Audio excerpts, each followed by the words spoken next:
Wala ka pa bang budgeting system at hinahanap mo ang piso planner natin na budgeting system ni Sir Chinkitan? Ito na ang ating piso planner, a financial planner for everyone.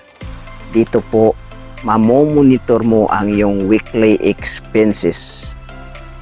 Ito po yun ang ating week 1 budgeting week for the week, savings at expenses.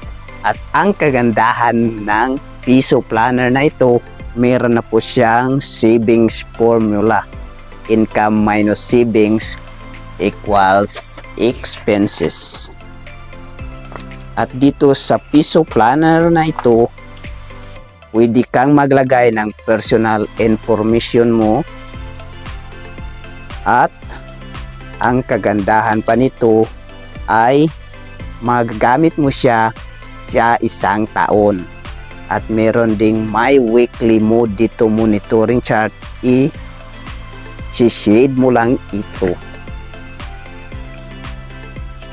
So, yan po ang ating piso planner, a financial planner for everyone by Chinkitan.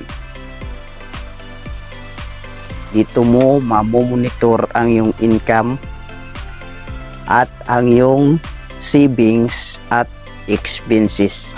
Meron na po, at ang kagandahan nito, meron din itong ipon shade challenge.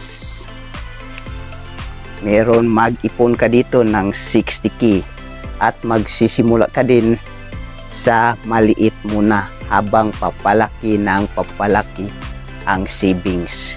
Bakit po nasasabing mag-ipon? Kasi ito yung bagong mag-create ka ng bagong habit. Create a new habit which is savings. Kailangan mo pong mag-save ng pera para sa inyong future. Kaya i-introduce ko ang ating piso planner ni Sir Chinkitan, a financial planner for everyone.